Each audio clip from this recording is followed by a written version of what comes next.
Hello everyone, welcome back to Ankit coaching classes. Friends, आज की video हम स्टार्ट करने जा रहे हैं प्रश्नावली 6.3। तो प्रश्नावली 6.3 में हमें यहाँ पर समरूप की कसौटियों के बारे में देखने को मिलेगा और सीखने को भी मिलेगा और इसी से संबंधित हमें क्वेश्चंस भी मिलेंगे। तो फ्रेंड्स, यहाँ पर हम क्वेश्चन प्रश्नावली 6.3 का पहला वाला करेंगे। उसमें हमारे कितने क्वेश्चन है? उसमें हमारे 6 क्वेश्चन दिए हुए हैं हमें, जिसमें से हमने आपके सामने भी 4 क्वेश्चन लिखे हुए हैं। इसके बाद हम 2 क्वेश्चन और लिखेंगे। तो फ्रेंड्स, इस क्वेश्चंस में हमें क्या करना है वो सब हमें बोर्ड पर निर्देश दिया हुआ है। इसको हम पढ़कर थ्योरी को, इन क्वेश्चनों को सॉल्व करेंगे। फ्रेंड्स, यहाँ पर हमारा समरूप की कसौटियों का कॉन्सेप्ट यूज होगा। हमने आपको इंट्रोडक्शन वीडियो इसलिए नहीं दिया क्योंकि हमने सोचा कि आपने 9th क्लास में तो पढ़ा होगा और यहाँ पर हम आपको थोड़ा बताएंगे, इससे हमारे क्वेश्चंस भी सॉल्व हो जाएंगे। तो फ्रेंड्स, यहाँ पर हम प्रश्नावली 6.3 का अब पहला क्वेश्चन स्टार्ट करेंगे। तो दोस्तों, उससे पहले यदि आप हमारे चैनल पर नया आए हो तो चैनल को सब्सक्राइब करना, वीडियो को लाइक करना और अपने दोस्तों के साथ शेयर करना। अब फ्रेंड्स, यहाँ पर हम देखेंगे कि हमसे क्या पूछा गया है प्रश्नावली 6.3 में। तो यहाँ पर उसने कहा है कि बताइए कि आकृति 6.4 में दिए गए त्रिभुजों के युग्मों में से कौन कौन से युग्म समरूप हैं। तो फ्रेंड्स, ये 6.4 आकृतियां हैं ये सारी। उसने कहा कि त्रिभुजों के युग्म, हमने आपको युग्म में से बताया है जोड़ा। तो यहाँ पर इन दोनों को मिला दिया जाए तो एक जोड़ा बनेगा। इसी प्रकार ये सेकंड आकृति का एक जोड़ा है, ये थर्ड आकृति का है और ये फोर्थ आकृति का है। इसका हमने नाम नहीं दिया तो हम यहाँ पर देते हैं फोर्थ आकृति। तो यहाँ पर युग्मों के में से कौन से युग्म समरूप है, तो हमें ये बताना है कि कौन कौन से त्रिभुज हमारे समरूप है। इन दोनों में से हमें कोई एक में बताना है कोई समरूप है या नहीं। इसके बाद उसने कहा है उस समरूपता कसौटी को लिखिए जिसका प्रयोग आपने उत्तर देने में किया है। और हमें ये भी बताना है कि किस समरूपता की कसौटी से समरूप है। जैसे आपने पढ़ा होगा triple S, double S, S जे वाली कंडीशन हमारी बात हो रही है। साथ ही समरूप त्रिभुजों के सांकेतिक रूप में व्यक्त कीजिए। अब आपको ये सबसे पहले आपको ये समझना पड़ेगा कि समरूप त्रिभुजों को सांकेतिक रूप में व्यक्त कीजिए। तो ये सांकेतिक रूप क्या होता है? जैसे एग्जाम्पल के तौर पर यहाँ हम बताना चाहेंगे, जैसे हम लिखेंगे त्रिभुज ए बी सी समरूप त्रिभुज पी क्यू आर। तो फ्रेंड्स, ये हमारा सांकेतिक रूप होता है। तो फ्रेंड्स, ये हमारा जो साइन होता है इस तरह का, फ्रेंड्स ये हमारा समरूप का साइन होता है। इसको आप अच्छे से समझ लें कि ये हमारा समरूप का साइन होता है। तो इसको कहते हैं हम सांकेतिक रूप। तो इतना तो क्लियर हुआ है कि ये हमारा सांकेतिक रूप होता है।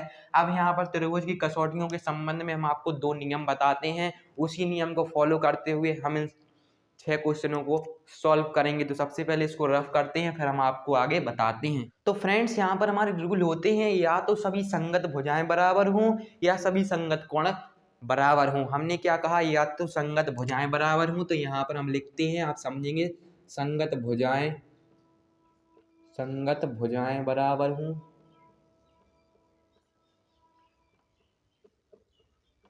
तो हमने यहाँ पर क्या लिखा? संगत भुजाएं बराबर या संगत कोण बराबर।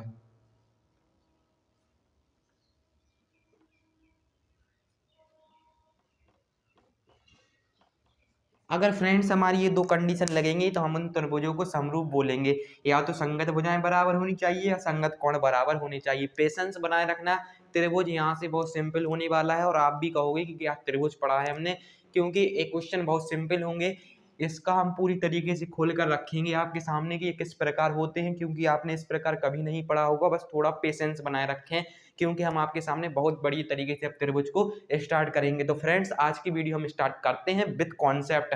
तो यहाँ पर सबसे पहले हमें क्या दिया हुआ है? त्रिभुज ए बी सी दिया हुआ है और त्रिभुज पी क्यू आर दिया हुआ है। वंस मोर, त्रिभुज ए बी सी दिया हुआ है और पी क्यू आर दिया हुआ है। ये फर्स्ट आकृति है। इसमें हमें बताना है ये समरूप है, और है तो कैसे है ये भी हमें बताना है। तो सबसे पहले हमने यहाँ पर क्या लिखा? संगत भुजाएं बराबर हों।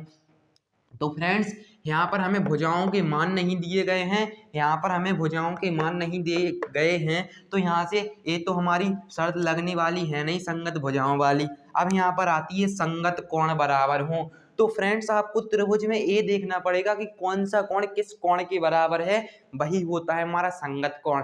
तो यहाँ पर आप देखेंगे कि 60 अंश है कोण ए, और इस त्रिभुज में कोण पी भी 60 अंश है, तो कोण ए हमारा कोण पी के बराबर है। इसके बाद कोण बी, कोण यहाँ पर हमारा कोण बी 80 अंश का है, तो कोण बी कोण क्यू के बराबर है। इसी प्रकार एंगल सी 40 अंश का है और यहाँ पर एंगल आर 40 अंश का है। तो इससे ये पता चलता है कि ए पी के बराबर है एंगल, बी क्यू के बराबर है और सी आर के बराबर है। इतना तो आपका कॉन्सेप्ट क्लियर हुआ कि संगत कोण बराबर हैं। और हमने आपको क्या बताया था, यदि संगत कोण बराबर होंगे तो हमारे दोनों त्रिभुज समरूप होंगे। तो यहाँ पर हम क्या लिखेंगे हल में, यहाँ पर सबसे पहले हम यहाँ पर लिखेंगे हल। अब फ्रेंड्स यहाँ पर हल में हमारा क्या होगा कि आप सबसे पहले ये देखेंगे कि कोण ए बराबर किसके है, कोण पी का। तो आपको यहाँ पर मेंशन करना पड़ेगा कि कोण ए बराबर कोण पी। इसके बाद फ्रेंड्स हमें क्या दिया हुआ है कि कोण बी कोण क्यू के बराबर है, तो कॉमा लगाकर हम लिखेंगे कोण बी बराबर कोण क्यू। और इसके बाद फ्रेंड्स हम फिर कॉमा लगाएंगे क्योंकि हमारा कोण सी कोण आर के बराबर है, तो इसे भी हम मेंशन करेंगे कोण सी बराबर कोण आर। अब आपको इतना तो पता चल गया है कि ये तीनों कोण बराबर हैं, कि कोण ए पी के बराबर है, कोण बी क्यू के बराबर है और कोण सी आर के बराबर है। अब यहाँ पर हमें ये बताना है कि किस कसौटी से, और सांकेतिक रूप भी बताना है। तो फ्रेंड्स यहाँ से आपको एक चीज नई सीखने को मिलेगी कि यहाँ पर इसका कोण ए लेंगे यदि हम त्रिभुज का, तो इसका हम पी लेंगे। तो इसको हम किस प्रकार लिखेंगे कि हम इसके पहले वाले को लेंगे, ए बी सी को लेंगे। तो यहाँ पर हमारा आंसर क्या होगा, तो फ्रेंड्स सबसे पहले इसको रफ ही कर दे रहे हैं इस वाले क्वेश्चन को, ताकि हम अच्छे से ही समझेंगे। तो यहाँ पर फ्रेंड्स यहाँ पर हमने क्या बताया कि कोण ए कोण पी के बराबर हो गया, कोण बी कोण क्यू के बराबर, कोण सी कोण आर के बराबर। तो यहाँ पर हम क्या लिखेंगे, इसीलिए त्रिभुज ए बी सी समरूप। अब यहाँ पर हमारी नई चीज निकलने के लिए आ रही है कि यहाँ पर हमारा कोण ए बी और सी पहले थे, तो हमने त्रिभुज ए बी सी में आते हैं ये तीनों कोण, तो हमने क्या लिख दिया, त्रिभुज ए बी सी समरूप। अब यहाँ से आप देखेंगे कि हमने इस साइड का ए लिया, इस साइड का बी लिया, इस साइड का सी लिया, तो यहाँ पर हम इस साइड से लिखेंगे पी क्यू आर। क्या लिखेंगे हम, त्रिभुज P Q R, P Q R. आप ये नहीं लिख सकते कि बी सी ए समरूप पी क्यू आर, गलत हो जाएगा, क्योंकि जब इसका कोण इस पी के बराबर है, ए बी कोण क्यू के बराबर है और सी कोण आर के बराबर है, और यही हमारे सामने है कि सी आर के बराबर है, बी क्यू के बराबर है और ए पी के बराबर है। और इससे क्या पता चलता है कि ए कोण पी के बराबर है, बी कोण क्यू के बराबर है और सी हमारा आर के बराबर है, आर के बराबर है। तो फ्रेंड्स अब हम आपको बताएंगे कि आपको किस प्रकार लिखना है। ये तो बेसिक कॉन्सेप्ट हो गया कि आपको लिखना किस प्रकार पड़ता है। तो यहाँ पर हम इसे क्या पढ़ेंगे, त्रिभुज ए बी सी समरूप त्रिभुज पी क्यू आर। इतना तो कॉन्सेप्ट क्लियर हुआ होगा। अब आपको ये भी बताना है कि ये कैसे समरूप है। तो यहाँ पर कोण है, यहाँ पर कोण है, यहाँ पर कोण है, तो आप क्या लिखेंगे, कोण कोण समरूपता से। क्या, कोण कोण समरूपता से, कोण कोण कोण समरूपता से। तो यहाँ पर हम लिख देंगे कोण कोण कोण समरूपता से। तो यहाँ पर फ्रेंड्स इस प्रकार के क्वेश्चन सॉल्व होने हैं, क्योंकि हम चाहें तो इन क्वेश्चन को विद इन 1 मिनट में खत्म कर सकते हैं, लेकिन हम आपको सिखाना चाहते हैं कि ये किस प्रकार लिख देते हैं हम, ए बी सी समरूप पी क्यू आर, ये पता तो होना चाहिए, इसीलिए इन क्वेश्चंस में टाइम लगेगा। विद इन 5 मिनट में हम समझ करेंगे, लेकिन हम आपको पूरा खोलकर बताते हैं कि किस प्रकार लिखा जाता है। इससे पता चलता है कि कोण ए पी के बराबर है, बी क्यू के बराबर है और सी आर के बराबर है। तो फ्रेंड्स इसी के साथ हमने क्या लिखा, त्रिभुज पी क्यू आर समरूप, त्रिभुज ए बी सी समरूप पी क्यू आर कोण कोण समरूपता से। और यहाँ पर आप क्या लिखेंगे, हाँ समरूप है, फिर आप ए लिख देंगे और यहाँ पर लिखेंगे कोण कोण समरूपता से। फ्रेंड्स हमने आपको पहला क्वेश्चन बता दिया है। इसके बाद हम फ्रेंड्स अब हम दूसरा वाला क्वेश्चन करेंगे, तो हम इसको रफ करते हैं, फिर हम आपको ये वाला क्वेश्चन भी बताते हैं।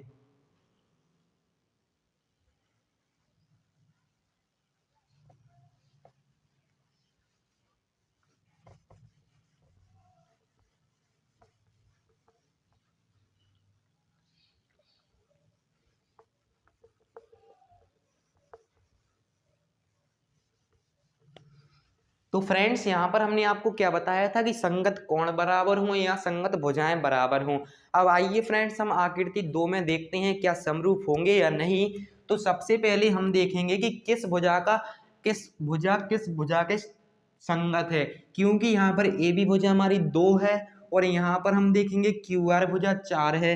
तो यहाँ पर हम क्या लिखेंगे, यहाँ पर हम लिखेंगे यदि ए बी बटा हम क्या करेंगे क्यू आर करेंगे तो इनका अनुपात बराबर आएगा 2 बटा यदि हम 4 कर देंगे तो कितना आएगा, 1/2 आएगा। तो फ्रेंड्स इससे क्या पता चलता है कि संगत भुजाएं, ए बी भुजा 2 सेंटीमीटर है तो ए बी की संगत भुजा हमने क्यू आर ली, इनका अनुपात 1/2 आया। इसके बाद हम फ्रेंड्स कौन सी भुजा लेंगे, हम ए सी भुजा लेंगे। जब ए सी भुजा इसकी लेंगे तो इसके ए सी भुजा की संगत हमारी पी क्यू भुजा होगी।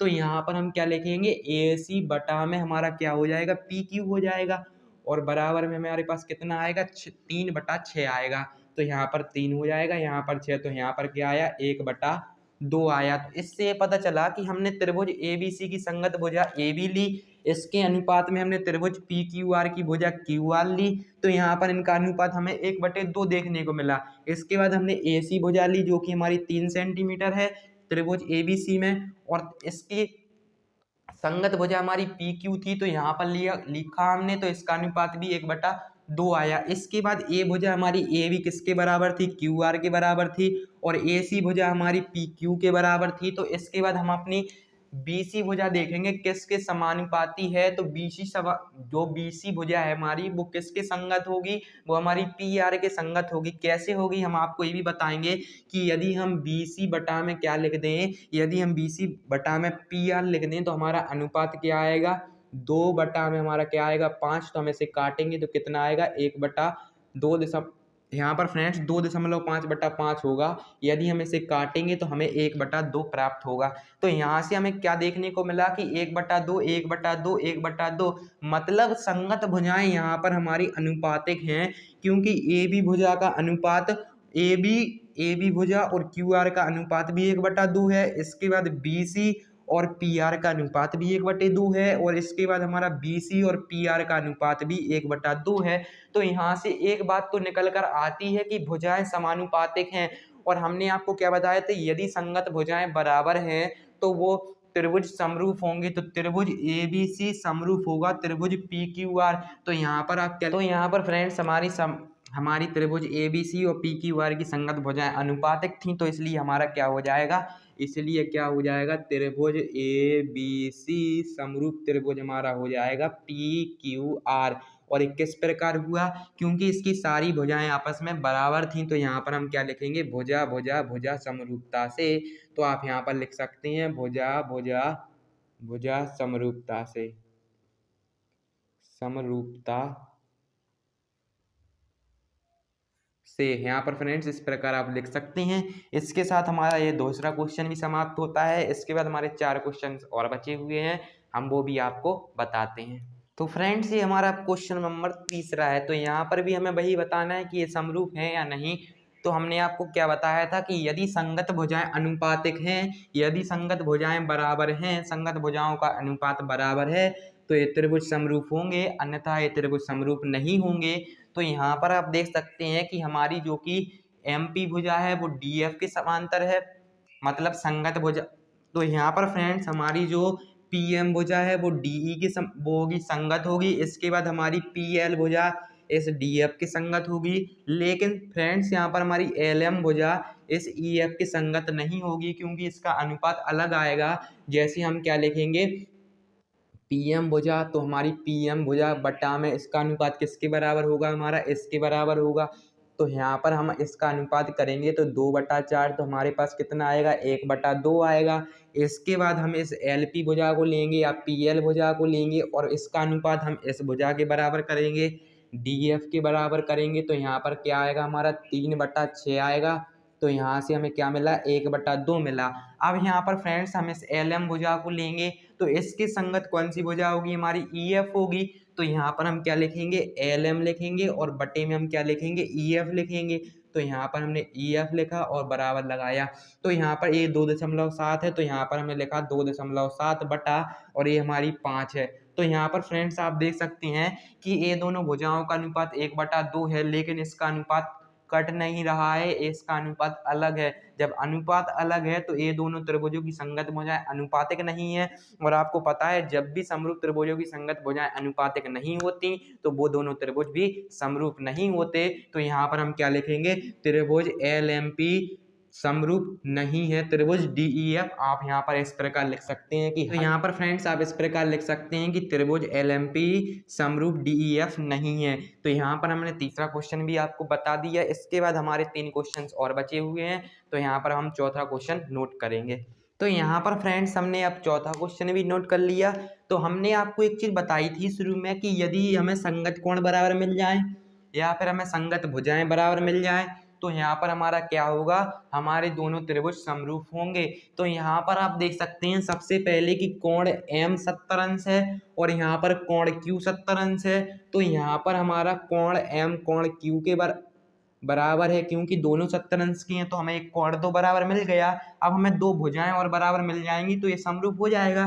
तो यहाँ पर हम क्या लिखेंगे, PMN का अनुपात क्या, MN बटा, तो यहाँ पर MN भुजा किसके संगत होगी, PQ के संगत होगी। तो यहाँ पर क्या हो जाएगा, PQ। अब इसका अनुपात इसका है 2/5 और इसका 2.5 और इसका 5 है। अब यदि हम इसको काट देंगे तो हमारा कितना आएगा, 1/2 आएगा। इसके बाद हम अब देखेंगे कि जो हमारी ML भुजा है वो हमारी QR की संगत होगी, क्योंकि इसका डबल हो रहा है ना ये। तो यहाँ पर जो हमारी ML भुजा है वो QR की संगत होगी।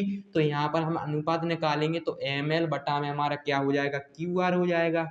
और यहाँ पर अनुपात निकलेगा 5/10 बराबर क्या आएगा, 1/2 आएगा। तो यहाँ पर आप देख सकते हैं कि हमें एक कोण भी बराबर मिल चुका है और दो संगत भुजाओं के अनुपात भी बराबर मिल चुके हैं, मतलब कि दो संगत भुजाएं भी बराबर मिल चुकी हैं।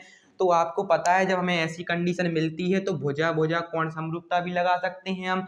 तो यहाँ से ये समरूप होता है कि यहाँ से सिद्ध होता है कि हमारा त्रिभुज MNL समरूप है त्रिभुज PQR के। ये किस प्रकार है, तो हम इस प्रकार आपको बता भी सकते हैं। इसलिए त्रिभुज MNL समरूप त्रिभुज क्या हमारा हुआ, समरूप त्रिभुज यहाँ पर हमने आपको क्या लिख के बताया है कि त्रिभुज MNL समरूप होगा।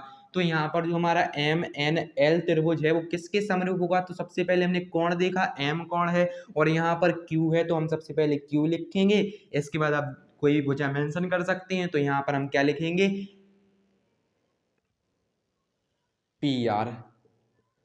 तो फ्रेंड्स यहाँ पर हमने क्या लिख दिया, त्रिभुज MNL समरूप QPR। यही हमको बताना था कि बताइए समरूप है या नहीं, तो हमने बता दिया हाँ समरूप है त्रिभुज MNL समरूप त्रिभुज QPR। इस प्रकार यहाँ पर हमारे 4 क्वेश्चन समाप्त होते हुए अब हम 5वां करेंगे और एटलीस्ट 6वां भी करेंगे। अब फ्रेंड्स यहाँ पर हमने 5वां क्वेश्चन नोट कर लिया है, तो इसमें भी हमें बताना है। तो सबसे पहले हमने आपको बताया था कि हम संगत कोण देखेंगे, तो इसका कोण 80 अंश A है और इसका F कोण भी एंगल भी 80 अंश है। तो यहाँ पर हमें तो एक चीज तो मिल चुकी है कि कोण A कोण F के बराबर है, क्योंकि दोनों 80 अंश हैं। और हमने आपको शुरू में बताया भी था कि हम संगत कोण देखते हैं बराबर है या नहीं, तो संगत कोण तो हमें बराबर मिल गया। इसके बाद हम संगत भुजाएं भी देखेंगे, तो ये भुजा 2.5 है तो इसकी संगत A होगी, क्योंकि इस भुजा का दोगुना A भुजा हो रही है। तो यदि हम इनका अनुपात निकालेंगे तो बराबर आएगा, कैसे, A भी भुजा A है और DF भुजा A है। यदि हम इन दोनों का अनुपात निकालेंगे तो बराबर आना चाहिए। तो इसका मान है 2.5 और बटा DF की वैल्यू 5 है और इसको हम जब काटेंगे तो 1/2 आ जाएगा। तो ये दोनों भुजाएं भी समानुपातिक है, मतलब एक ही अनुपात में है, बराबर हैं। इसके बाद हम BC और EF का अनुपात भी देखेंगे, तो यहाँ पर हमारा क्या हो जाएगा, BC अपॉन में हो जाएगा EF बराबर, BC की वैल्यू हमारे पास 3 है और EF की 6 है, तो इसका अनुपात भी 1/2 आया। तो इससे हमें क्या पता चला कि दो भुजाएं व एक कोण बराबर है। अब एक कंडीशन है और आपकी बुक में हमारा कंडीशन 4 कंडीशन दी हुई है, आप देख सकते हैं प्रश्नावली 6.3 के स्टार्ट होने से पहले। उसी में से एक कंडीशन हमारी फॉलो होती है, तो हम लोग क्या लिखेंगे, हाँ। यहाँ पर फ्रेंड्स हमने लिख दिया हाँ त्रिभुज BAC समरूप त्रिभुज EFD भुजा कोण भुजा समरूपता से। तो फ्रेंड्स ये हमारा क्वेश्चन 5वां भी समरूप सिद्ध हो गया, या हमें बताना था समरूप है या नहीं, तो हमने आपको बता दिया किस प्रकार है। इसके बाद हमारा 6वां क्वेश्चन है, वो भी हम सॉल्व करते हैं। तो यहाँ पर फ्रेंड्स हमने क्वेश्चन 6वां भी नोट कर लिया है। तो यहाँ पर हमें बताना है कि ये दोनों त्रिभुज समरूप हैं या नहीं। तो यहाँ पर हमें एक कोण नहीं दिया गया है, वो हम ज्ञात कर सकते हैं। तो आपको पता है कि त्रिभुज के तीनों कोणों का योग 180 अंश होता है। तो यहाँ पर 70 अंश हो जाएगा, प्लस हमारा 80 अंश हो जाएगा, और प्लस हमें एफ कोण नहीं दिया गया है तो यहाँ पर हम एफ लिख देंगे, और बराबर हमारा 180 अंश हो जाएगा। अब हम इन दोनों को जोड़ेंगे तो 150 हो जाएगा, और प्लस का हमारा एफ हो जाएगा, बराबर में कितना हो जाएगा, 180 अंश हो जाएगा। अब एफ कोण बराबर 180 अंश हो जाएगा और माइनस 150 हो जाएगा, क्योंकि बराबर के इसको लेके आएंगे तो एफ बराबर हमें क्या मिलेगा, 30 अंश मिलेगा। तो फ्रेंड्स हमने इतना तो पता लगा लिया है कि इस त्रिभुज DEF का ए वाला कोण कितने अंश का होगा, 30 अंश का होगा। तो फ्रेंड्स यदि इस त्रिभुज PQR का कोण P हमारा, अब हम देखेंगे यदि 70 अंश आएगा तो इसके तीनों कोण के बराबर हो जाएंगे, तो ये दोनों त्रिभुज भी समरूप हो जाएंगे। तो यहाँ पर हमें कोण P नहीं दिया गया है तो हम P लिखेंगे, प्लस त्रिभुज का एक कोण 80 अंश है, दूसरा हमारा 30 अंश है, और हम जानते हैं कि तीनों कोणों का योग 180 अंश होता है। तो हमने इन तीनों कोणों का योग 180 अंश कर दिया है, तो हमारा P आ गया, प्लस इन दोनों को जोड़ेंगे तो 110 आएगा, और बराबर में आ जाएगा 180 अंश। अब P बराबर क्या हो जाएगा हमारा, 180 अंश हो जाएगा, माइनस का 110 हो जाएगा, क्योंकि 110 माइनस होंगे तो P बराबर क्या आएगा, 70 अंश आएगा। तो आप देख सकते हैं कि इस P कोण का मान हमारे पास क्या आएगा, 70 अंश होगा। अब फ्रेंड्स आप देख सकते हैं कि इसका D कोण P के बराबर है, इसका E कोण Q के बराबर है, और F कोण R के बराबर है। तो इस त्रिभुज के तीनों कोण दूसरे त्रिभुज के तीनों कोण के बराबर हो चुके हैं। तो यहाँ से हमें क्या पता चलेगा, इसको हम रफ करते हैं फिर हम आपको बताते हैं। तो यहाँ पर आप ये तो समझ गए कि हमने कोण किस प्रकार ज्ञात किए। अब यहाँ पर आप देख सकते हैं कि कोण हमारा जो D है वो कोण P के बराबर है। यहाँ पर देख सकते हैं दोनों आपस में बराबर हैं। इसके बाद कोण Q के बराबर है, तो E एंगल Q के बराबर हमने कर दिया। इसके बाद F R के बराबर है, तो कोण F बराबर हमने कोण R कर दिया। तो ये हमारा क्या निकल के आया है कि ये तीनों कोण बराबर हैं। तो हम क्या लिख सकते हैं, त्रिभुज DEF समरूप त्रिभुज। अब यहाँ पर हमने इसका पहले D लिया है तो इसका हम P लेंगे, इसके बाद हमने इसमें E लिया हुआ है तो इसका हम Q लेंगे, PQ, और यहाँ पर एटलीस्ट R। अभी किस प्रकार समरूप हैं, कोण कोण कोण समरूपता से, क्योंकि तीनों कोण हैं तो यहाँ पर आप मेंशन कर सकते हैं कि कोण कोण कोण समरूपता से।